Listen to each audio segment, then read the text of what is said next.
Museums are humanity's great temples of truth. They are also full of stolen loot, confirmed fakes, arsenic-soaked animals, and human remains nobody asked to display. Every single item on this list. 1. You've been told your entire life that museums acquired their Egyptian mummies through careful, respectful archaeological partnerships, dignified arrangements between civilized institutions and the ancient world. That is a beautifully constructed lie. The overwhelming majority of mummies sitting in Western museum cases were stripped from Egypt during the colonial era under zero legal or ethical framework that would survive 5 minutes of modern scrutiny. Britain's Egypt Exploration Fund operated in the late 1800s under a partage system, which was a polite word for an arrangement where Egypt's government, under British military occupation from 1882 to 1952, had almost no meaningful say in what left the country. The British Museum alone holds over 100 mummies and thousands of sets of human remains, most acquired during that occupation window. The 1970 UNESCO Convention on Cultural Property is considered the modern ethical cutoff. Anything acquired before 1970 exists in a legal gray zone that major institutions have exploited with remarkable consistency and zero apparent embarrassment. Many of these mummies were literally unwrapped at Victorian-era dinner parties called mummy unwrapping events, ticketed social occasions where wealthy Europeans watched ancient human beings dismantled for entertainment while sipping wine and taking notes. Leftover pieces were sometimes kept as souvenirs. Egypt has formally requested the return of thousands of artifacts, including mummies, since the 1980s, with near-total non-compliance from the institutions holding them. Germany's Leyse Institute published research in 2023 finding that fewer than 5% of Egyptian artifacts in European museums have verifiable, legally documented acquisition histories after 1970. A 2023 study, meaning 95% of what you're looking at exists in a provenance fog so thick you could lose a parliamentary inquiry in it. The Smithsonian's National Museum of Natural History alone holds the remains of approximately 33,000 individuals, a significant portion from non-Western nations acquired through methods that would be straightforwardly illegal today. The next time you stand in front of a glass case and read a placard describing an ancient Egyptian in the third person, understand what you are actually looking at. A person removed from their burial by force of empire, transported across an ocean, and placed on permanent display without the consent of anyone who loved them. You're not visiting a museum. You're visiting a very air-conditioned holding facility for things that were taken without asking and never returned. 2. You stand beneath the towering skeleton in the Natural History Museum lobby, and you feel the weight of deep time. The genuine, fossilized remains of an animal that walked the earth millions of years ago, preserved perfectly for your educational benefit. Here's the part nobody puts on the placard. Almost every large dinosaur skeleton on public display is somewhere between 20 and 85% plaster cast, fiberglass reconstruction, and scholarly guesswork. The real fossil is frequently in a storage drawer. The famous Sue the T-Rex at the Field Museum in Chicago, one of the most complete specimens ever discovered, at roughly 90%, is displayed as a cast. The actual bones are considered too heavy for the display armature and too scientifically valuable to expose to the humidity fluctuations and vibration of a public hall. The American Museum of Natural History's Brontosaurus mount, assembled in 1905, was constructed with a completely fabricated skull because no skull had been found. The wrong skull sat confidently on public display for decades until 1979, when it was quietly corrected.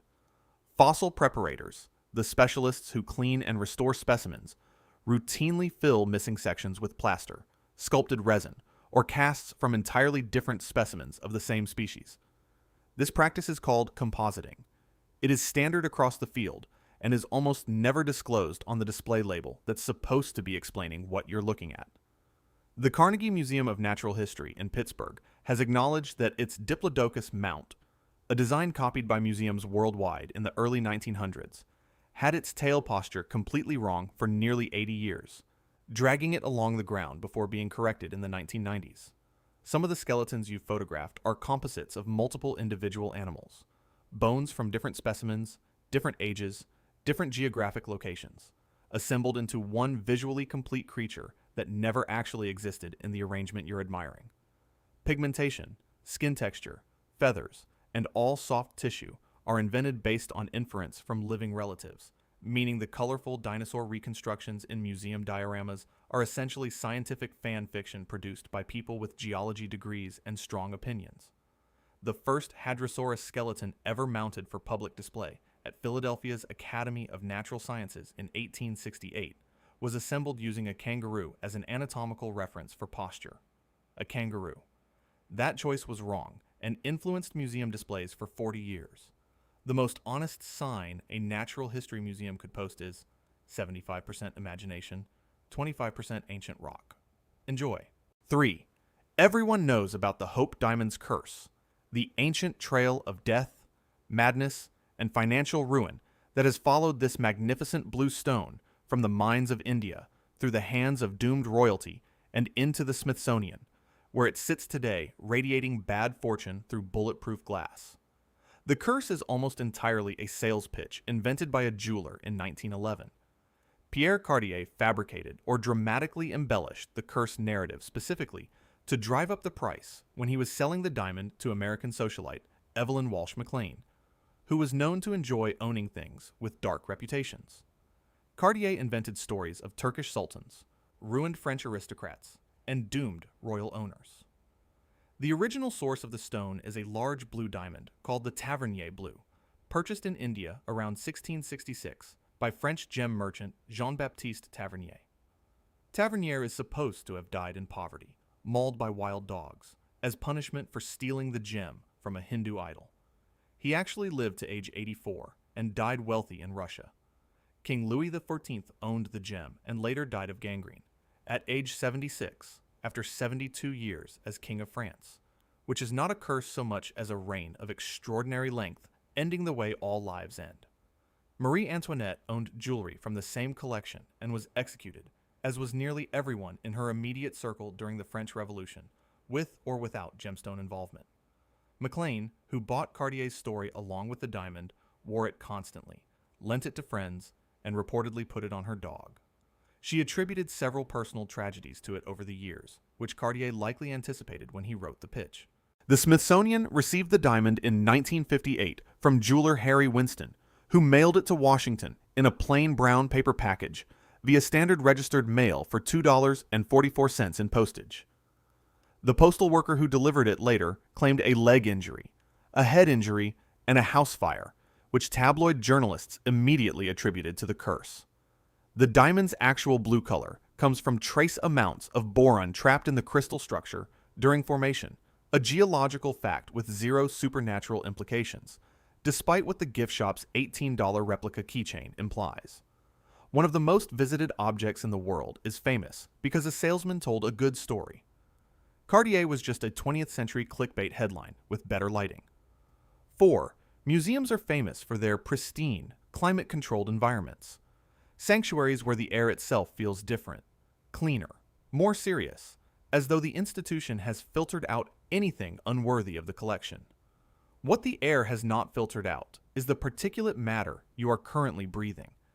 In natural history institutions, the air in collection storage areas routinely contains decomposed organic material from mummies, preserved specimens, taxidermy, and insect-damaged artifacts. Conservators working in museum storage facilities are required to wear respirators, not because of chemical fumes, but because of biological particulate, decomposed organic fragments from feathers, skin, bone, and preserved tissue that become airborne when disturbed during routine handling. A 2019 study published in the journal Heritage Science found measurable levels of collagen protein fragments, keratin particles, and degraded lipid compounds in the air of natural history collection storage areas, all consistent with decomposing animal and human tissue. Victorian-era mummy unwrapping events, documented in contemporary accounts, produced clouds of fine particulate that made observers cough and comment on the smell. That particulate was partly decomposed soft tissue, released from remains that had been sealed for thousands of years. Arsenic trioxide was used as a pesticide on museum specimens, particularly taxidermy and bird skins, throughout the 19th and early 20th centuries. The Smithsonian, the American Museum of Natural History, and the Natural History Museum in London all have significant portions of their collections that remain contaminated with arsenic, which outgasses slowly from specimens that have not been decontaminated. The Natural History Museum in London conducted internal air quality surveys of storage areas and found arsenic particulate levels in rooms housing 19th century taxidermy that required staff to follow hazardous material protocols during access. Naphthalene, the active compound in mothballs, was used in virtually every natural history collection globally until the late 20th century. Many older specimens are still outgassing naphthalene vapor, a known carcinogen, in storage areas that have not been fully remediated. Conservators in some institutions refer to working with certain 19th century collections as dirty work, an understatement for handling objects that are simultaneously priceless cultural artifacts and low-level biohazards requiring protective equipment. You paid admission to breathe the world's most expensive and historically significant dust. The museum does not mention that in the visitor information. 5. When you visit a museum, the natural assumption is that you're seeing the collection, the meaningful objects, curated and displayed in their entirety for the benefit of the public that funds the institution. The overwhelming majority of what the museum owns is somewhere you will never be allowed. Most major museums display somewhere between 1 and 5% of their total holdings at any given time. The other 95 to 99% sits in storage facilities, some of which have conditions measurably worse than the galleries you're paying to see. The Smithsonian Institution holds approximately 155 million objects, specimens, and artifacts across its various museums. The number on public display at any given time is approximately 1% of the total. The British Museum has publicly acknowledged it displays around 80,000 objects. It holds approximately 8 million, which puts roughly 99% of its collection in storage at any moment. The Louvre in Paris, the single most visited museum on Earth, displays approximately 35,000 works. Its total collection exceeds 550,000 objects, meaning roughly 94% is not on display. The American Museum of Natural History's storage facilities include climate-controlled warehouses in New Jersey, where millions of specimens sit in labeled drawers and cases, some of which have not been examined by a researcher in decades. A 2017 report by the American Alliance of Museums found that the average American Natural History Museum has a collection-to-display ratio of approximately 100 to 1, and that storage conditions vary dramatically. Some institutions have documented pest infestations, mold outbreaks, and temperature control failures in areas holding objects of significant scientific value. Deaccessioning, the practice of selling or formally disposing of collection items, is one of the most contentious debates in museum ethics, partly because institutions find it difficult to publicly acknowledge how much they hold that they will never display, study, or adequately preserve. The Vatican museums are estimated to hold millions of artworks and artifacts in storage, with the institution declining to publish a complete catalog of its holdings, making it one of the largest undisclosed collections anywhere on Earth. The museum experience is essentially being shown the lobby of a warehouse, the size of a small country, and being told, with complete sincerity, that you've seen everything worth seeing. 6. When a famous painting is stolen from a museum, the story has two acceptable endings. The work is recovered and returned, or it vanishes forever into the criminal underworld. The messier truth is that the line between an original masterwork and a heavily restored, partially repainted, institutionally managed version of one can become so blurry it functions as a philosophical question rather than a material fact. The Isabella Stewart Gardner Museum in Boston had 13 works stolen in 1990 in the largest art theft in recorded history, and has left the empty frames hanging on the walls of the gallery ever since. Partly as a statement, partly because the museum's deed of gift prevents permanent alteration of the collection arrangement. The Mona Lisa, currently on display at the Louvre, has been cleaned, varnished, and restored multiple times across its 500-year life. A 2004 infrared reflectography study revealed that Leonardo's original underdrawing differs in several details from the final painted surface, meaning what you see includes layers of later conservation varnish, and is not purely 16th century paint in unmediated form. The Elgin marbles at the British Museum were cleaned in the 1930s using metal tools and an industrial abrasive called carborundum, a process that stripped the original ancient patina and surface detail from the sculptures. The museum that claims the marbles must remain in London for their protection destroyed a significant portion of their original surface texture, while they were in London being protected. In 2011, the Louvre acknowledged that two paintings it had purchased and displayed as originals by the French Baroque painter Poussin were likely 17th century copies. They had been in the catalog as originals for years. The German art forger Wolfgang Beltracchi successfully placed fake works into major European museums and auction houses for decades. Some institutions have still not publicly confirmed which works in their collections were subsequently identified as his. The Sistine Chapel ceiling cleaning conducted between 1980 and 1999 revealed colors so dramatically different from what had been visible for centuries that some art historians initially accused the restoration team of painting over Michelangelo. The museum label identifying an object as original is a legal designation as much as a material one. You might be standing in front of the world's most expensive restoration project, described as something else entirely. 7. The display of human remains in museums, actual skulls, bones, and tissue, is something people generally assume ended decades ago, replaced by educational models and anatomical replicas as ethical standards evolved. It did not end. The Natural History Museum in London currently holds approximately 20,000 sets of human remains, one of the largest such collections in the world, with active repatriation requests from Australia, New Zealand, Kenya, and multiple other nations that have been ongoing for years with limited resolution. The Lindo man displayed at the British Museum is a real human being, a 1st century Celtic individual preserved in a bog, displayed under glass. His name is unknown. The circumstances of his death are subject to ongoing scholarly debate, and whether any community would have consented to this arrangement was never a question anyone asked before putting him on display. The Native American Graves Protection and Repatriation Act passed in the United States in 1990 and required federally funded institutions to inventory and return Native American human remains. As of 2023, the Smithsonian alone still holds tens of thousands of Native American remains awaiting repatriation, a process that critics describe as moving at a pace calibrated to institutional convenience, rather than the urgency of the communities requesting their ancestors back. The case of Ishi, the last known member of the Yahi people, who died in 1916, is among the most documented examples of this failure. After his death, his brain was removed without consent by the Smithsonian. It was returned to the Redding Rancheria and Pitt River tribe for burial in 2000, 84 years after it was taken.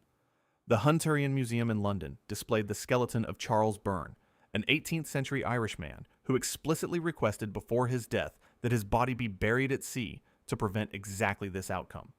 The surgeon, John Hunter, bribed undertakers to obtain the body instead. Byrne's skeleton was displayed publicly for over 200 years before being removed from display in 2023, pending an ethical review. Egyptian mummies in museum galleries are real human beings, people who had families, names, and beliefs about the afterlife that almost certainly did not include becoming a tourist attraction. The museum's ethics board and the gift shop selling mummy-themed erasers exist in the same building. 8. Museum conservation is presented as a reverent, precise science. White-gloved experts using the finest available methods to stabilize and preserve the world's most important objects for the benefit of future generations. The history of conservation is also a history of well-intentioned interventions that caused permanent, irreplaceable damage, and there is no particular reason to believe the current generation has finally gotten it right. The most documented example is the Elgin marbles cleaning of the 1930s, in which British Museum staff used metal scrapers and carborundum, an industrial abrasive, to whiten the Parthenon sculptures, removing the original ancient surface patina that had developed over 2,400 years. That patina contained crucial information about ancient Greek polychrome painting techniques. The museum denied the damage occurred for decades. During the Ottoman conversion of Hagia Sophia to a mosque, Christian mosaics were plastered over, which, counterintuitively, preserved them. When the building became a museum in 1934 and conservators began removing plaster to restore the mosaics. Some sections were damaged or destroyed in the process of being revealed. Early 20th century restorers routinely completed damaged classical sculptures by adding plaster or carved marble limbs based on guesswork. Many Greek and Roman statues in major collections still display restoration editions from the 1800s that are presented without clear distinction from the original ancient material. The Sistine Chapel cleaning remains actively contested. While it revealed dramatically brighter original pigments, some art historians argue that Michelangelo applied a final tonal glaze called a secco over the fresco surface, and that the cleaning process removed it permanently. Wax conservation treatments applied to Egyptian papyri and mummies in the 19th and early 20th centuries have proven extremely difficult to remove and have, in documented cases, accelerated deterioration rather than preventing it. Natural history specimens preserved using formaldehyde concentrations and methods standard in their era have frequently had their DNA degraded beyond the point of sequencing, destroying genetic data that modern science could have extracted from the same material if preservation choices had been different. The principle that conservation interventions should be reversible was only adopted as an industry standard in the late 20th century, meaning roughly 150 years of museum conservation was performed using techniques that are now considered permanent and potentially damaging. Museum conservation is one generation trying to undo the damage done by the previous generation of museum conservation. 9. The Louvre is the world's greatest museum, a palace of civilization, culture, and artistic achievement that has served, in some form, as a magnificent repository of human endeavor for as long as most visitors care to imagine. It was originally a military fortress.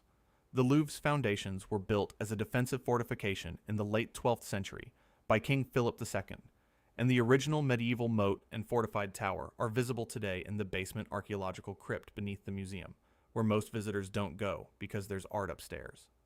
During the St. Bartholomew's Day massacre in 1572, one of the most concentrated episodes of religious violence in French history, during which thousands of Huguenots were killed across Paris. The Louvre Palace was where King Charles IX and Catherine de' Medici were residing. Contemporary eyewitness accounts place the massacre's coordination at the palace itself, and killings occurred within or immediately adjacent to the complex. The museum opened on August 10th, 1793, a date chosen specifically because it was the anniversary of the storming of the Tuileries Palace, the moment Louis XVI was arrested. The institution was founded as a deliberate act of revolutionary symbolism, not cultural benevolence. During the French Revolution, before the museum opened, the palace complex was used as a weapons depot holding an enormous quantity of confiscated arms and ammunition. In 1871, the Tuileries Palace adjacent to the Louvre was burned to the ground by Paris Commune fighters. The fire spread close enough to the Louvre that museum staff organized emergency evacuations of artworks, and soot damage affected parts of the building. Nazi Germany occupied the Louvre during the Second World War. Museum director Jacques Jaujard had secretly coordinated the removal of the most significant works before the occupation, hiding them in chateaux across the French countryside, while the Nazis used parts of the building for storage and administration. The famous glass pyramid entrance, now one of the most photographed architectural features in the world, was commissioned by François Mitterrand and opened in 1989, making it younger than a significant portion of the people who visit it annually, and bitterly controversial among French architects and citizens when it was proposed. The Louvre is a millennium of European political violence, with a ticketing system added in the last 200 years. 10. The magnificent stuffed animals in natural history museum halls look extraordinarily lifelike, and, from a short distance behind a display case, appear to be exactly what the label says: carefully preserved specimens of the natural world, maintained safely for scientific and educational purposes. Many of them are contaminated with a pesticide so toxic it would trigger a hazardous materials response if found in any other context. Arsenical soap, a mixture of arsenic trioxide, soap, camphor, and other compounds, was the dominant taxidermy preservative from approximately 1750 through the early 1900s. It was enormously effective. Specimens treated with it are often in near-perfect condition today, which is precisely the problem. The arsenic has not degraded, broken down, or gone anywhere. The Smithsonian National Museum of Natural History conducted a systematic survey of its collection and found arsenic contamination on specimens throughout multiple departments. The museum has established protocols for staff handling older specimens that include gloves, respirators, and contamination documentation as standard procedure. A 2015 study published in Collection Form tested bird skin specimens from natural history museums across the United States and found arsenic levels ranging from 30 to over 1,000 parts per million. The Environmental Protection Agency's residential soil cleanup standard is 0.4 parts per million, meaning some of the specimens tested contained more than 2,000 times the acceptable environmental contamination level. The contamination is not inert or sealed. Arsenic trioxide is water-soluble and can transfer through skin contact, and older specimens in degraded storage conditions can release arsenic dust into surrounding air during handling. Indigenous communities that have requested the return of sacred objects and ancestral remains from museum collections face an additional complication. Some items are so heavily contaminated with arsenic or other historic pesticides that repatriation requires hazardous materials handling protocols before the objects can even be transferred. The Field Museum in Chicago, the American Museum of Natural History, the Natural History Museum in London, and virtually every major natural history institution globally have acknowledged arsenic contamination issues in their collections. This is an industry-wide, publicly documented problem. The stuffed polar bear you photographed your children next to is technically a hazardous material. The museum simply chose not to include that in the educational display text. 11. The Rosetta Stone is displayed at the British Museum as one of the foundational artifacts of Egyptology, a magnificent piece of ancient history placed in one of the world's great institutions for the benefit of global scholarship and public understanding. It was seized as war loot in 1801. Egypt has formally requested its return multiple times over several decades, and the British Museum's justification for keeping it is becoming increasingly difficult to defend with a straight face. The stone was discovered by French soldiers during Napoleon's Egyptian military campaign in 1799 at the town of Rashid. It was seized from the French by British forces under the Treaty of Alexandria in 1801, a military capitulation agreement. Its acquisition was explicitly an act of wartime seizure, not archaeological collection or cultural exchange. The stone is a priestly decree dating to 196 BCE, written in ancient Egyptian hieroglyphics, Demotic script, and ancient Greek. It was used to decode Egyptian hieroglyphics by scholars in the early 19th century, a task that has been complete for 200 years. The argument that the stone must remain in London for scholarly access is now essentially meaningless in an era of high-resolution digital imaging available to researchers globally. Egypt's former Antiquities Minister Zahi Hawass has made repeated, formal, public requests for the return of the Rosetta Stone, alongside other specific objects, including the bust of Nefertiti held in Berlin, since the 1990s. In 2022, the British Museum loaned a replica of the Rosetta Stone to Egypt as a gesture of cultural exchange. Egypt's response was notably restrained, given that they had requested the original. The British Museum Act of 1963 legally prohibits the museum from permanently deaccessioning objects from its collection, meaning returning the stone would require an Act of Parliament, which successive British governments have declined to introduce. The stone is currently displayed in Room 4 of the British Museum, estimated to be viewed by 6 million people annually, a figure the institution cites as justification for retention. The British Museum's argument for keeping the Rosetta Stone is essentially that so many people come to see the things it took, it would be irresponsible to give them back. 12. Museums subject every acquisition to rigorous scientific and historical authentication before displaying it as genuine. Provenance research, material analysis, expert review, peer consultation. The system is thorough, professional, and has managed on multiple documented occasions to display confirmed forgeries as authentic artifacts for decades without anyone noticing.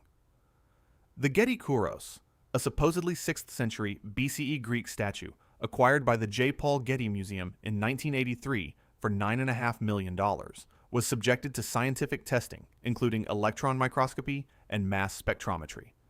The results were ambiguous enough that the Getty eventually added a label reading Greek 530 BCE, or modern forgery. The Getty Kouros remains on display in this state of institutionally acknowledged uncertainty, which is either admirably honest or deeply awkward depending on your perspective. The Metropolitan Museum of Art purchased 3 terracotta figures between 1915 and 1921, displayed them as genuine Etruscan artifacts for decades, and confirmed they were forgeries in 1961 when a descendant of one of the forgers confessed. The Met had displayed them as authentic for over 40 years. The British Museum's crystal skull, a supposed Aztec artifact, was confirmed by electron microscopy and X-ray crystallography in 1996 to be a 19th century European forgery, likely produced with modern rotary tools. The museum no longer displays it as authentic. The Piltdown Man fossil remains discovered in England in 1912 and displayed at the Natural History Museum in London as a crucial missing link in human evolutionary history, was confirmed as a deliberate forgery in 1953. It had influenced anthropology, museum displays, and academic textbooks for 41 years. Han van Meegeren forged Vermeer paintings in the 1930s and 40s so convincingly that his works entered major Dutch museum collections and were acquired by Hermann Göring during the Second World War. Van Meegeren only confessed to the forgeries to avoid prosecution for selling Dutch national treasures to the Nazis. The FBI's art crime team has estimated that forgeries may account for between 10 and 40% of all art sold globally. Given that volume and the pace at which institutions acquire objects, the statistical probability that your favorite museum contains at least one work of undisclosed inauthenticity is not a conspiracy theory. It is arithmetic. 13. The Vatican museums are among the most visited cultural institutions on Earth, a gleaming repository of Renaissance art, classical sculpture, and Christian heritage, built on the holiest ground in Western Christendom. They are also built over one of ancient Rome's densest zones of burial, execution, and pagan ritual, a fact that the souvenir shop does not emphasize. The Vatican Necropolis, a burial city containing both pagan and early Christian mausolea, was discovered during excavations authorized by Pope Pius X during the Second World War, directly beneath St. Peter's Basilica and immediately adjacent to the museum complex. Excavators found densely packed burial chambers with hundreds of interments spanning the 1st through 4th centuries CE. The Circus of Caligula and Nero, an ancient Roman chariot track used for public entertainment and state executions, was located on the precise site of what is now St. Peter's Square and portions of the Vatican complex. This circus is where, according to historical tradition, the Apostle Peter was crucified during Nero's persecution of Christians. The obelisk currently standing at the center of St. Peter's Square was originally erected in Alexandria, moved to Rome by Caligula specifically to mark the center of his circus, and relocated to its current position in 1586, making it a monument to Roman state violence that has been standing in the middle of the world's most visited Catholic site for over 400 years. Renaissance-era construction of the Vatican complex in the 15th and 16th centuries involved demolishing significant portions of ancient Rome, including classical buildings, burial sites, and monuments, to source building material, a process documented and criticized by contemporaries at the time. The Vatican Scavi tours, available by appointment with limited annual access, take visitors through the actual necropolis beneath the basilica floor, one of the more extraordinary experiences available in Rome, advertised with the quiet restraint of an institution that prefers not to compete with its own gift shop. The Lateran Treaty of 1929 made the Vatican a sovereign state, meaning the archaeology beneath it is subject to Vatican jurisdiction rather than Italian law, significantly limiting independent scholarly access. You're looking at Raphael while standing above a pagan burial city. The Vatican is very comfortable with layers. 14. The do not touch rule in museums is understood as a pure conservation measure, a straightforward effort to protect delicate, priceless objects from the cumulative damage caused by millions of human hands and the oils, salts, and pressure they carry. The reality behind that sign varies so dramatically depending on which case you're reading it, on that Do not touch is doing at least 5 different jobs simultaneously, and one of them is protecting you from the object rather than the other way around. Bronze disease, a form of corrosion caused by the reaction of copper alloys with chlorides present in human sweat, is a genuine, documented conservation concern for bronze sculpture. Touch damage on bronze is real and cumulative. For stone sculptures, marble, and most ceramics, however, brief contact with clean hands causes negligible measurable damage, and do not touch is applied to these materials with the same authority as to materials where it actually matters, which makes the sign a blanket policy, rather than a calibrated conservation response. Some taxidermy specimens in Natural History Museum display cases are contaminated with arsenic at levels that would require hazardous material protocols in any other environmental context. The sign on those cases is not protecting the exhibit from you. Some historical artifacts, painted wooden objects, and models in museum collections were finished with lead-based paint. Handling without protective equipment can result in measurable lead exposure, particularly significant for children. The Mona Lisa is displayed behind bulletproof glass, not primarily to prevent fingerprints, but because it has been physically attacked. Struck with acid in 1956, damaged by a thrown rock in 1956, and targeted with a thrown cup of tea by a climate activist in 2022. The barrier exists because the painting has a documented history of being a target for intentional violence, not ambient tourism. Some ancient Roman lead curse tablets in museum collections are mildly hazardous due to lead content, though the more immediate curiosity is that they were inscribed by people wishing specific catastrophic fates on named individuals, which suggests the museum experience has always been more complicated than it looks. Do not touch means approximately 5 different things depending on which display case you're reading it next to. At least one of them means the object is capable of touching back. 15.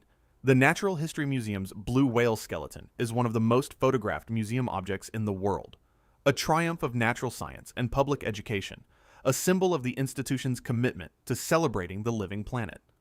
The broader context of how Western museums built their whale collections and which industries they partnered with to do it is significantly less celebratory. The Natural History Museum. London's blue whale skeleton, known as Hope, was acquired from a whale that stranded on the coast of Wexford, Ireland in 1891. The museum received it as a specimen of scientific opportunity, which is the legitimate version of the acquisition story.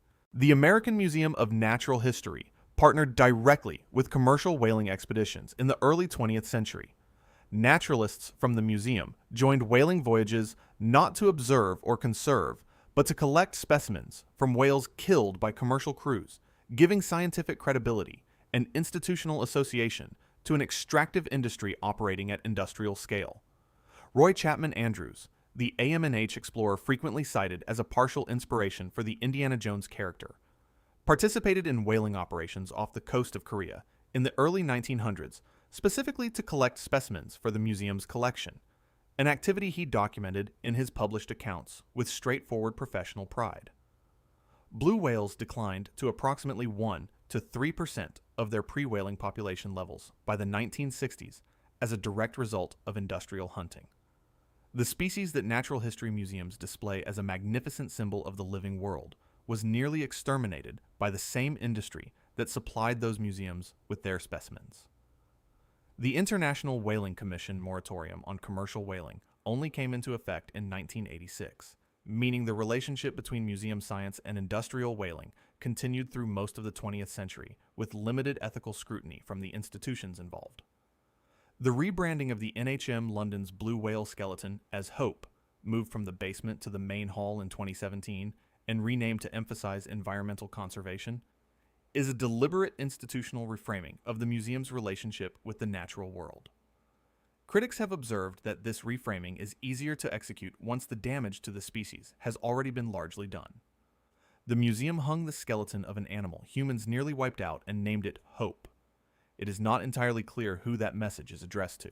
16. Museum guards are understood to have a simple job: prevent theft, enforce the no-touching policy, and stand in rooms full of art looking mildly bored. Major art museums have documented, studied, and trained staff to respond to a condition called Stendhal syndrome. a genuine psychosomatic response in which exposure to concentrated great art causes measurable physical and psychological symptoms in a subset of visitors. This is a real clinical category with a real case history, and most museums don't mention it anywhere in the visitor information. The condition was named and first described clinically by Italian psychiatrist Graziella Magarini in her 1989 book Le Syndrome de Stendhal, based on over 100 documented cases she recorded among tourists treated at Santa Maria Nuova Hospital in Florence. Patients presented with rapid heartbeat, dizziness, fainting, acute confusion, and in some cases hallucinations and temporary psychotic episodes triggered by the museum environment. The syndrome is named after the French author Stendhal, who described experiencing overwhelming physical sensations, trembling, weakness, a fear of falling, while visiting the Basilica of Santa Croce in Florence in 1817 and viewing its frescoes. The Uffizi Gallery in Florence is considered the highest risk environment globally for the condition. Its concentration of Renaissance masterworks in relatively confined gallery spaces creates an immersive aesthetic experience that some visitors' neurological systems process as acute stress rather than pleasure. Documented cases at the Uffizi include visitors weeping uncontrollably, lying on the gallery floor, experiencing chest pain, and in a small number of cases attempting to physically touch or interact with paintings. Incidents linked to acute psychological destabilization rather than deliberate vandalism intent.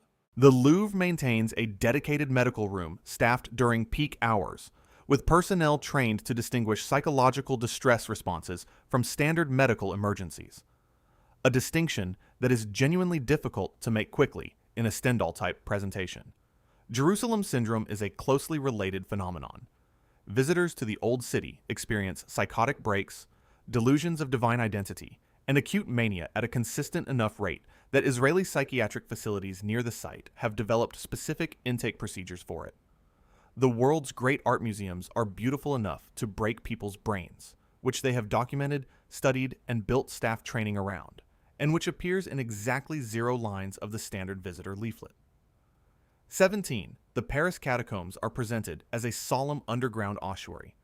The carefully arranged remains of millions of Parisians, transferred with dignity in the late 18th century to a respectful memorial space, now maintained as a thoughtful museum of mortality and history. The catacombs were originally a public health dumping operation. The transfer of remains began in 1786 as an emergency response to a genuine crisis. The Saints Innocents Cemetery in central Paris had been in continuous use for so many centuries that its walls were structurally failing under the weight of decomposing burials, and the surrounding neighborhood was being contaminated with organic runoff from the overloaded ground. Bones were transferred to the tunnel network in bulk at night by the cartload, disarticulated, mixed together from multiple individuals, with essentially no systematic identification or individual acknowledgement. The people whose remains are in the catacombs were not given individual burial arrangements or documented resting places. They were deposited as aggregate biological material from a failing cemetery that had run out of capacity. The decorative arrangements that visitors photograph, the walls of skulls interspersed with crossbones, the geometric patterns visible in certain sections, were designed by Inspector General Louis-Étienne Héricard de Thury between 1810 and 1814, specifically to make the catacombs suitable for official visits and eventually public access. The aesthetic was selected for visual effect, not liturgical meaning. Approximately 6 million people's remains are in the catacombs, and the individual identities of virtually none of them are known or recorded. Cemetery documentation from the relevant periods was fragmentary, and no attempt was made to maintain individual identification during the bulk transfer process. Napoleon visited in 1787, shortly after the initial transfers began. The macabre tourist appeal was identified and cultivated essentially from the start. Catapults, urban explorers who access the vast unmapped tunnel systems beyond the official museum section, regularly report finding additional bone deposits in informal arrangements, suggesting the catacombs extend significantly further than the curated experience implies. Theft of skulls from the catacombs is a documented, recurring problem requiring bag checks at exit, an extraordinary sentence to write about a public attraction. The most visited memorial to 6 million people in Paris is primarily a 19th century interior design project, built on a public health emergency, whose respectful museum framing arrived roughly a century after the bones were already there. 18. The Smithsonian's original red sandstone building, called the Castle, is the symbolic centerpiece of America's greatest museum complex, a beloved National Mall landmark representing the institution's founding ideals of knowledge and public service. The castle contains a crypt. The crypt holds the remains of James Smithson, the British scientist whose bequest funded the entire institution, whose corpse was dug up in Italy by Alexander Graham Bell in 1904 and transported to Washington in a decision Smithson himself never anticipated or requested. Smithson was a British chemist and mineralogist who died in 1829 and was buried in Genoa, Italy, at a small English cemetery. He left his estate to the United States government to found an institution for the increase and diffusion of knowledge. His motivations for directing his fortune to a country he never visited remain genuinely unclear. His personal correspondence provides no definitive explanation. When Italian authorities announced plans around 1900 to expand a nearby quarry that would affect the Genoa cemetery, Smithsonian Regent Alexander Graham Bell traveled personally to Italy, arranged for Smithson's exhumation, and transported the remains to Washington. A decision made without any basis in Smithson's expressed wishes and driven entirely by Bell's conviction that the institution's founder should rest in America. The remains arrived in 1904 and were placed in the crypt inside the castle, where they are accessible to the public today, usually as a lightly attended stop in the shadow of the Air and Space Museum queue.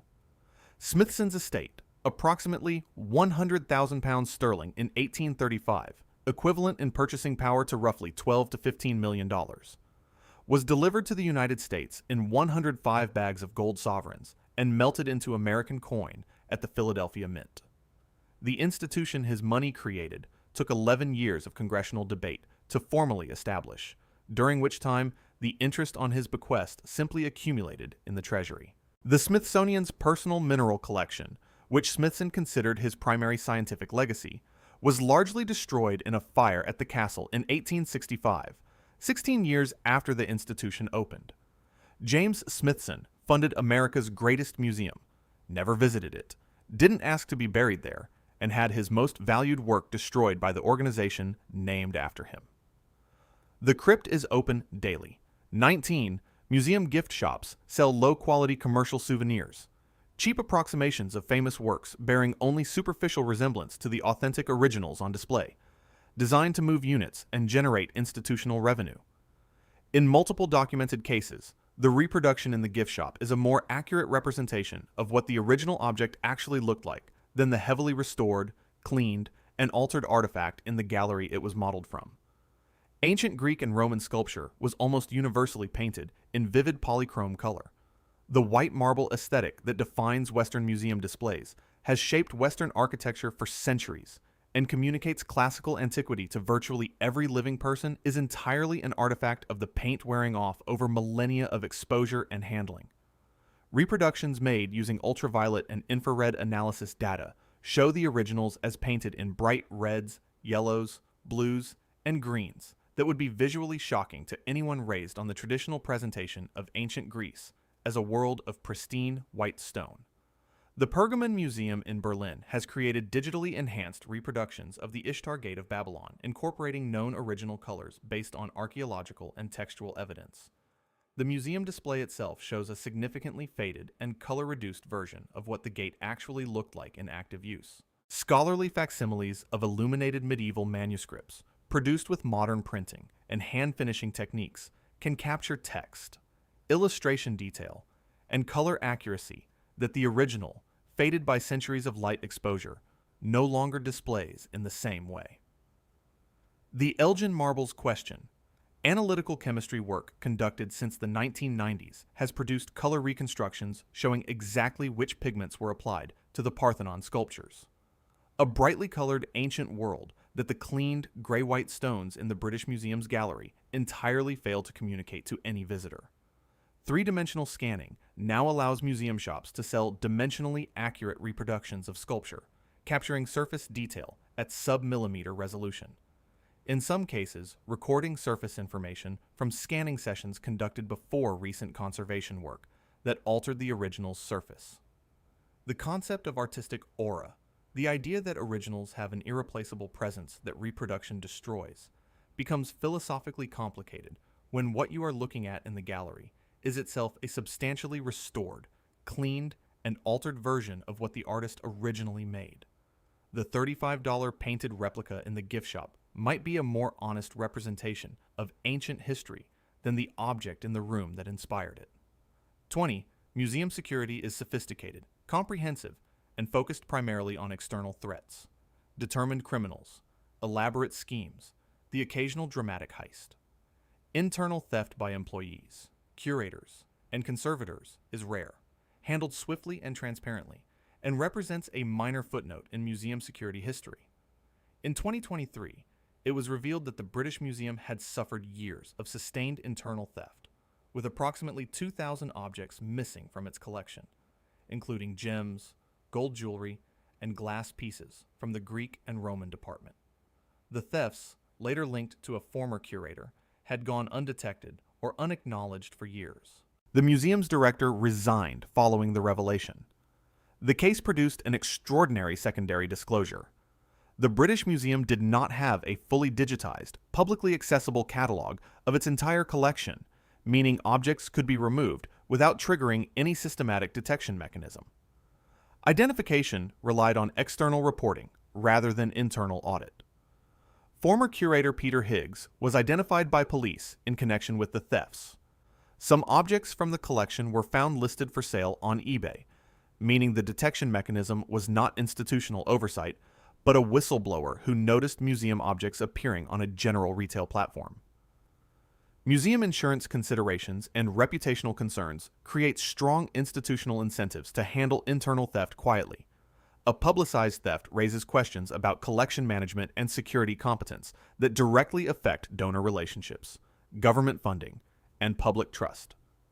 The Association for Research into Crimes Against Art has documented multiple cases of internal theft globally, noting that institutions often prefer to dismiss employees without prosecution to avoid public discovery of how long the theft went undetected and how inadequate the auditing systems were. The Vatican museums have had documented internal theft cases with prosecutions handled through Vatican judicial processes that lack the transparency of public court proceedings. The Smithsonian's 155 million objects include specimens that have not been physically located or verified in decades. A collection of that scale makes systematic physical audit practically impossible by definition. The British Museum had approximately 2,000 objects stolen from the inside, detected partly because someone listed them on a general retail website. The lesson is not that museums are insecure. The lesson is that eBay apparently has better inventory management than some of the world's oldest institutions. 21. Visiting the Mona Lisa at the Louvre is understood as a transcendent cultural experience. The culmination of a lifelong relationship with the world's most famous painting, now finally encountered in its full, original magnificence. It is also one of the most quantitatively documented sources of tourist disappointment on Earth, a problem the Louvre has acknowledged internally and responded to with studied institutional restraint. The Mona Lisa measures 77 centimeters by 53 centimeters, approximately 30 inches by 21 inches. After navigating crowds past thousands of other visitors, most people view it from behind a barrier approximately 4 to 7 meters away, through bulletproof glass that produces glare under gallery lighting. A 2019 Louvre internal study, later reported by the Wall Street Journal, acknowledged the Mona Lisa problem, visitor disappointment with the experience as delivered, and proposed solutions including relocating the painting to a dedicated purpose-designed room. The painting's current location in Salle des Etats was already a response to crowd management requirements. The fundamental viewing conditions remain constrained by the reality of 6 million annual visitors. The painting's enormous global fame is substantially a product of its theft in 1911 by Vincenzo Peruggia, an Italian carpenter who had worked at the Louvre and walked out with the painting concealed under his coat. The theft generated international headlines for 2 years, during which the painting became the most discussed artwork in the world. When it was recovered in 1913, its fame had been constructed largely on absence rather than on universal, pre-existing critical consensus about its preeminence. Prior to the theft, the Mona Lisa was respected, but not uniquely famous within the Louvre's collection. Raphael's La Belle Jardinière was among the more celebrated holdings, and Leonardo's painting was considered one significant work among many. Visitor surveys consistently identify the Mona Lisa room as one of the lowest-rated gallery experiences in the Louvre for visitor satisfaction, despite, or directly because of, being the most visited room in the building. When the painting was loaned to Washington and New York in 1963, it traveled in a custom humidity-controlled case aboard the SS France, insured for $100 million, and was viewed by over 1.5 million Americans. That exposure may have intensified its mythology more than any art historical argument ever could. Leonardo would find this complicated.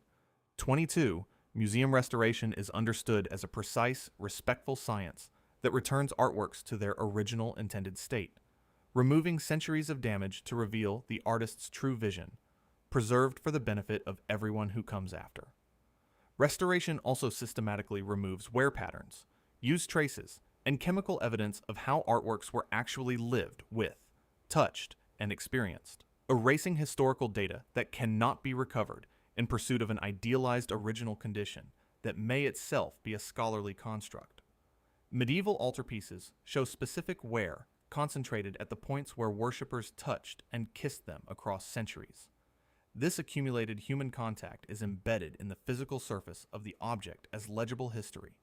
Conservation protocols that return objects to a reconstructed original condition erase this record in the process of preserving the artifact. Infrared reflectography and X-ray analysis of old master paintings consistently reveal pentimenti, locations where the artist changed their mind and painted over an earlier composition, and underdrawing details that differ from the final surface. Restoration that stabilizes and conserves the final layer preserves one version of the work while making earlier compositional layers progressively less accessible. Ancient pigment analysis is revealing with increasing precision that color was applied to stone architecture and sculpture in ways that 19th century cleaning campaigns removed. The polychrome evidence that was present before that era of museum management would have been invaluable data for modern analytical chemistry. It is now permanently gone. Where patterns on ancient coins, tools, and everyday objects contain information about use, ownership history, and exchange, museum cleaning protocols designed to make objects visually presentable routinely remove or alter this microscale evidence as a byproduct of making the object look the way the display requires it to look. The Sistine Chapel cleaning removed a layer of accumulated material from the fresco surface. Whether that layer included a deliberate final glaze applied by Michelangelo himself remains a contested question that cannot be definitively resolved because the cleaning was irreversible. The principle that conservation interventions should be reversible was adopted as an industry standard only in the late 20th century, meaning roughly 150 years of museum conservation was done without it. Museum restoration is a conversation between the present and the past, in which the present decides what the past meant and then removes the physical evidence that the conversation took place.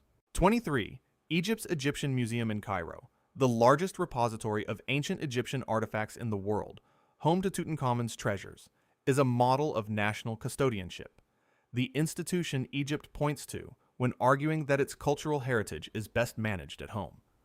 The Egyptian Museum has documented significant inventory failures, including objects lost, misplaced, or removed from its own collection, at a scale that has only been partially acknowledged. During the Egyptian Revolution of 2011, the museum was breached. Individuals entered through the roof and damaged display cases. At least 54 objects were confirmed stolen in the immediate aftermath, some later recovered. The full accounting of what was removed during the breach has been disputed among successive Egyptian antiquities officials. The museum's catalog system was only partially digitized as of the mid-2010s, meaning systematic verification of what had been taken was genuinely constrained by incomplete digital records. A 2010 audit by Egypt's Supreme Council of Antiquities found that approximately 9,000 artifacts registered to the Egyptian Museum could not be physically located, a figure the council attributed partly to incomplete historical record keeping and partly to straightforward inventory failures in an institution managing a collection of extraordinary scale. Egypt's network of regional museums and storage facilities across the country has documented significantly larger inventory discrepancies than the Cairo Museum itself. A 2016 committee report acknowledged that objects from Egyptian state storage had been found listed in international auction house catalogs. The Grand Egyptian Museum in Giza, a new facility opened in phases beginning in 2023, required a massive digitization and relocation effort for the Cairo collection, during which additional inventory discrepancies were identified in the process of moving and cataloging objects systematically for the first time. Egypt's formal demands for the return of artifacts from foreign museums are complicated by the reality that establishing clear provenance for objects held abroad is more difficult when domestic inventory records are themselves incomplete. The Tutankhamun collection, approximately 5,000 objects, is the best documented portion of the museum's holdings, partly because Howard Carter's excavation team in 1922 kept meticulous records. Egypt is demanding its artifacts back from foreign museums, while approximately 9,000 artifacts are unaccounted for in its own inventory. This is not an argument against repatriation. It is an argument for better record keeping everywhere. 24. Museum storage is understood as a climate-controlled sanctuary, the professional backstage of cultural heritage, where priceless specimens rest safely under the watchful attention of trained conservators, protected from everything time and entropy can bring. The most consistent, ongoing, and irreplaceable damage happening to natural history collections worldwide is being done by an insect roughly the size of a sesame seed. Anthrenus museorum, the museum beetle, is named explicitly for its historical relationship with natural history collections. Its larvae consume dried organic material, feathers, skin, fur, bone, dried insects, pressed plant specimens, preserved tissue, essentially the complete material inventory of a natural history collection.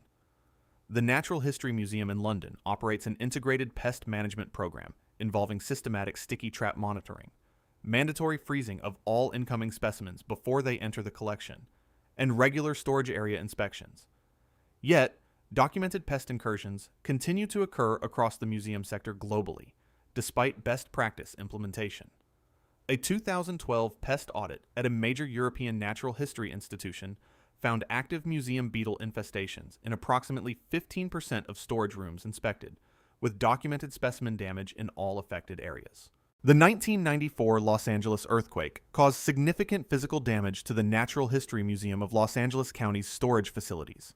Specimens fell, cases shattered, and the resulting disruption created conditions that facilitated pest infestations in areas that had previously been under control. Herbarium collections, pressed and dried plant specimens, some dating to the 1600s, are vulnerable to fungal damage in addition to insect attack, and high humidity events caused by building infrastructure failures have destroyed significant portions of herbarium collections at multiple institutions in the past 50 years. The Smithsonian's National Museum of Natural History has publicly acknowledged that its entomology collection, among the largest in the world, has experienced pest-related damage, with the challenge of maintaining a collection of that scale in a single urban building creating persistent vulnerability. Freezing at -30 degrees Celsius for a minimum of 72 hours kills all life stages of museum pests without chemical pesticide use. This is now standard protocol for incoming specimens at major institutions, but its adoption was slow enough that significant damage was accumulated across the sector before it became universal practice. The most effective ongoing threat to the world's great natural history collections is not political controversy, budget cuts, or climate change. It is a beetle with a very specific appetite and absolutely no awareness of what it is destroying. 25. The label in a museum display case is authoritative, the distilled product of careful scholarship, curatorial expertise, peer review, and institutional verification. When the British Museum identifies an object as ancient Roman, circa 150 CE, or the Louvre attributes a painting to a specific artist and workshop, that information reflects a rigorous process of confirmation. Museum labels contain demonstrably incorrect attributions, outdated scholarship, and in a number of documented cases, information that the institution's own curators have privately flagged as requiring revision, but that hasn't been updated due to budget constraints, staffing limitations, or institutional inertia. The Piltdown Man label at the Natural History Museum in London identified the specimen as a genuine early human ancestor and remained factually wrong for 41 years, from 1912 to 1953, during which the museum displayed it with full scholarly authority, while doubts about its authenticity grew privately within the scientific community. Radiocarbon dating, dendrochronology, and other chronological methods developed or refined in the 20th century have significantly revised the accepted dates of objects that museum labels still present with the confidence of an older consensus. Many institutions have not yet updated. Attribution errors in art museums, paintings displayed under the name of a major artist that are now considered by the institution's own specialists to be workshop copies or student works, are widespread across major collections. The Louvre, the Prado, and the National Gallery in London all hold objects whose public attribution labels do not fully reflect current internal curatorial uncertainty. Colonial-era labels for objects from non-Western cultures routinely used ethnographic terminology now considered academically defunct, factually incorrect, or offensive. Updating the labeling of millions of objects across major ethnographic collections is an ongoing process at most institutions, measured in decades rather than years. Gender attribution errors in osteological displays, skeletons labeled as male or female based on visual assessment by early 20th century anthropologists, have been substantially revised by modern osteological analysis and ancient DNA study, with multiple high-profile cases of remains displayed under incorrect identifications for extended periods. The label in the museum display case represents the best available scholarship at the moment it was printed, which may have been before you were born, which the institution may already know is partially wrong, and which the budget cycle may not have gotten around to correcting yet. 26. Major museums operate at the clean, documented end of the cultural heritage world. Institutions whose acquisition ethics are rigorously maintained at a safe remove from the illegal antiquities trade they publicly denounce in policy statements and press releases. Investigations by law enforcement agencies, prosecutors, and journalists have documented direct, traceable connections between major Western museums and the illegal antiquities trade, running through dealers and auction houses whose business practices institutions chose not to scrutinize with the rigor their acquisition policies claimed to require. The Getty Museum in Los Angeles agreed in 2007 to return 40 antiquities to Italy after an Italian investigation linked the objects to Giacomo Medici, a convicted antiquities trafficker. The investigation included a warehouse containing thousands of photographs of objects in freshly excavated condition, objects that subsequently appeared in the Getty, the Metropolitan Museum of Art, and other major institutional collections. Marion True, the Getty's chief antiquities curator, was indicted in Italy in 2005 on charges of conspiracy to traffic in looted antiquities. The trial ran for years before collapsing on statute of limitations grounds, but the evidence presented connected major American museum acquisitions directly to the illegal trade in systematic, documented ways.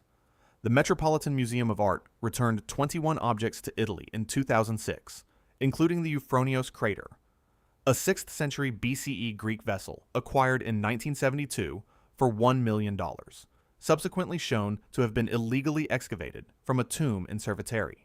Following the territorial expansion of ISIS in Iraq and Syria after 2014, looted objects from Palmyra, Nimrud, and other systematically destroyed sites appeared in international dealer inventories, with documented cases of objects reaching institutional and private collectors in the United States and Europe.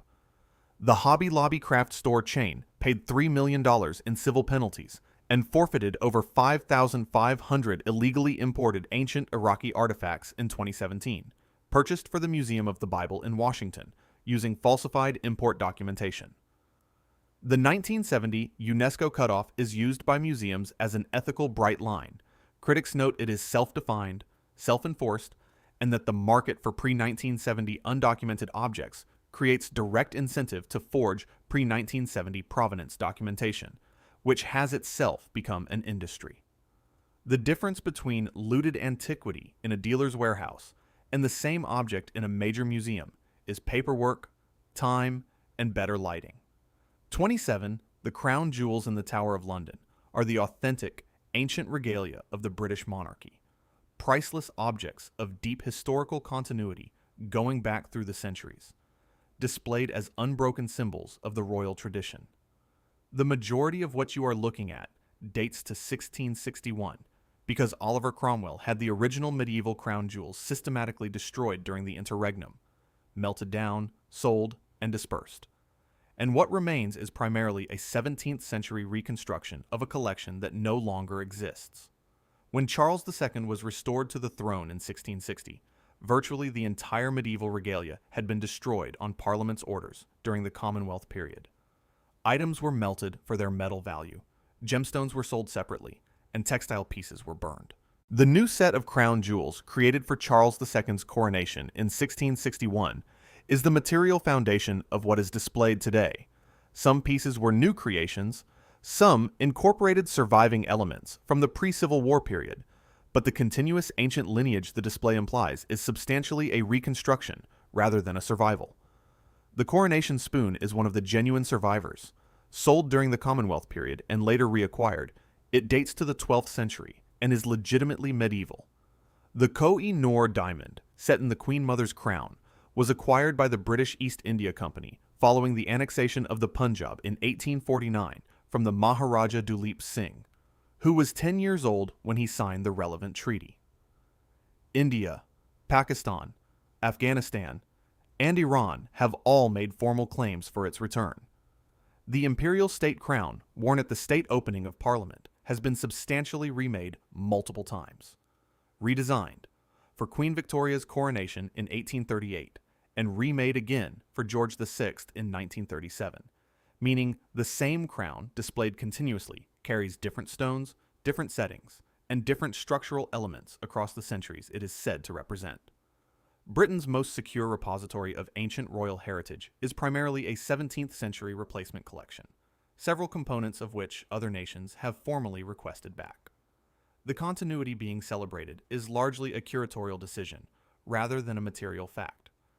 28, being a night security guard at a famous museum, is understood as a fundamentally straightforward, if quiet, job. Professional and somewhat boring, made famous beyond its actual interest by a specific film franchise.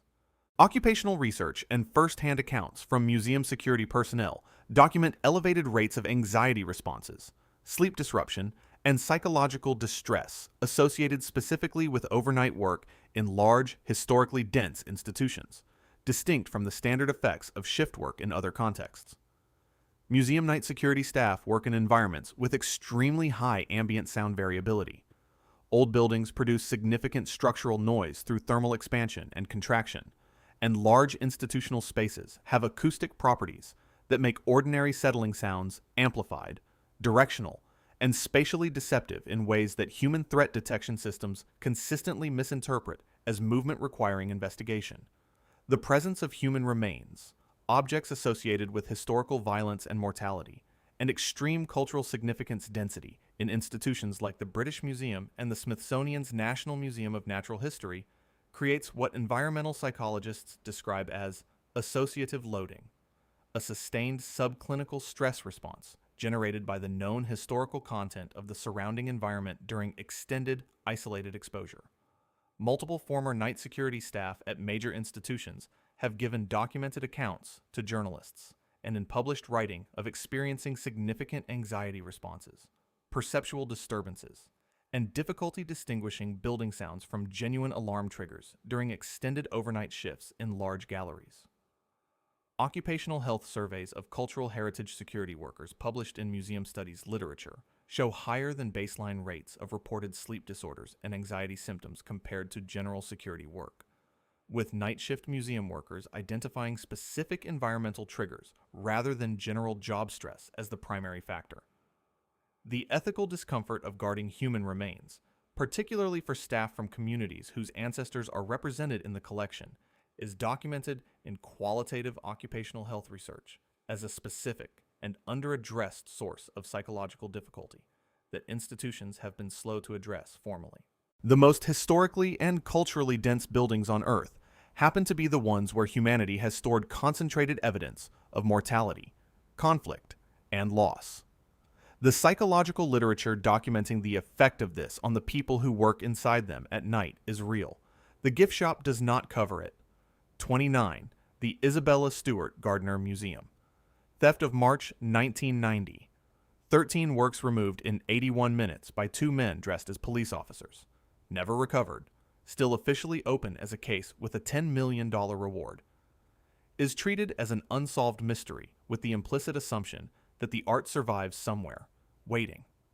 Law enforcement specialists and art crime investigators have increasingly concluded that the majority of the stolen works were likely destroyed, either deliberately or through the consequences of improper long-term storage in criminal hands. The FBI's primary working theory, publicly stated by former lead agent Jeffrey Kelly, is that the works passed through organized crime networks, specifically identified as connected to the Boston Irish mob, and subsequently into European criminal channels, with the probability of survival decreasing with each passing year.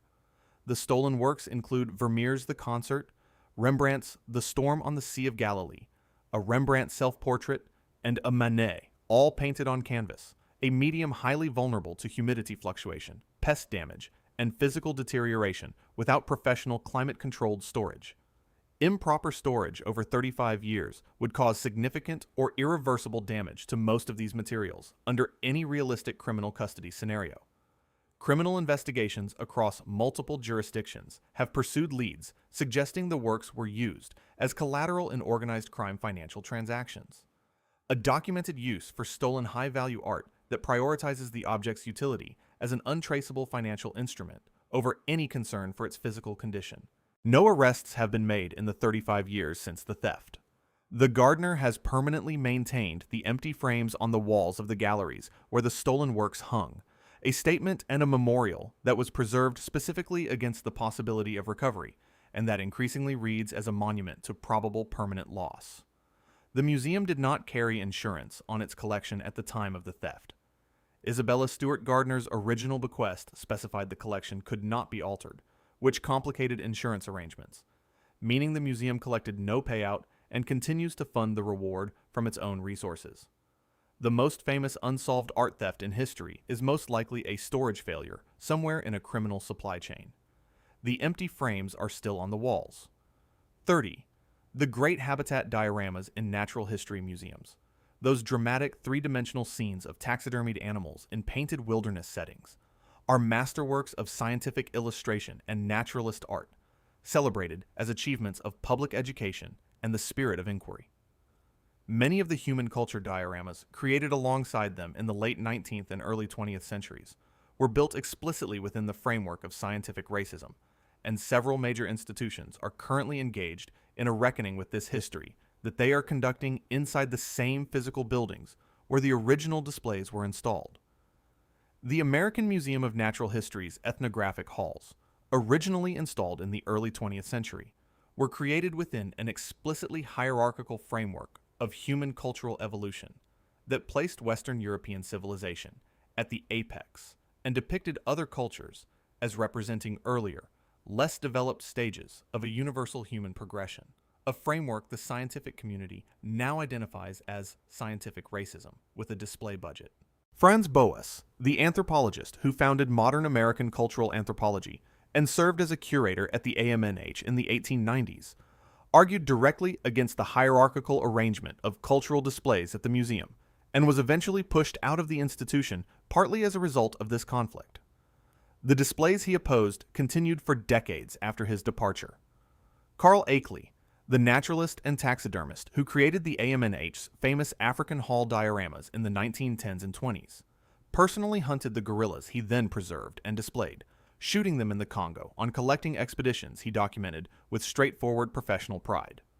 The dioramas celebrate his vision of pristine wilderness Africa, constructed by the same collecting process that killed the animals they memorialize.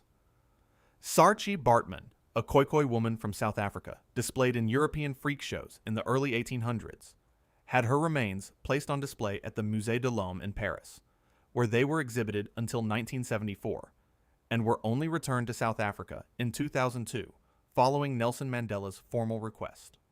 The Field Museum in Chicago redesigned its Inside Ancient Egypt installation in 2023 to address display conventions that had presented Egyptian culture through a specifically Western archaeological interpretive framework, involving Egyptian scholars and diaspora communities in the revision process. The taxidermied animals in the dioramas were always innocent. The framing built around them frequently was not. 31 museum collections are presented as fully accessible to the research community, open scientific and historical resources that scholarship can draw on to advance human knowledge, exactly as institutional mission statements promise. Significant portions of major museum collections are functionally inaccessible to researchers due to catalog failures, unprocessed volume, storage conditions, and institutional access restrictions, meaning objects that could rewrite significant chapters of history may be sitting in unlabeled boxes in museum basements right now, waiting for someone to file the right request. In 2014, a previously uncatalogued Caravaggio painting was discovered at a museum in Toulouse during a routine owner-requested inventory appraisal. A painting by one of the most studied artists in Western art history had been in a French regional museum collection, unknown to scholarship, for an undetermined period. A 2019 study estimated that approximately 45% of all known spider specimens in museum collections worldwide had never been examined by a taxonomist, representing hundreds of thousands of biological specimens that exist in institutional holdings without ever having been formally studied or described by science. The Smithsonian's vast uncatalogued holdings include archaeological material from early 20th century excavations that was collected, shipped to Washington, and never fully processed. Material from some field expeditions has reportedly sat in storage with original field labels, but no internal catalog entry for decades. Access to human remains in museum collections is heavily restricted for ethical reasons, delaying ancient DNA studies, isotope analysis, and population genetics research that could resolve significant unresolved questions about human migration, disease history, and prehistory. The Vatican Apostolic Archive contains approximately 53 miles of shelving. Access has expanded progressively since 1881, but the full scope of holdings related to the Inquisition, 20th century diplomatic history, and the Holocaust remains a subject of ongoing scholarly and journalistic scrutiny. Research published in PLOS 1 in 2022 used museum insect collections to reconstruct historical beetle population data going back 150 years. A study only possible because researchers looked for this specific application in collections that had not been actively examined for decades and that depended entirely on the specimens being there. The most important historical discoveries of the next century may already exist in museum basements, in unlabeled boxes, behind locked doors. The museum is not hiding history. It simply has more of it than anyone has figured out what to do with. If you want to see more, click the video on screen now.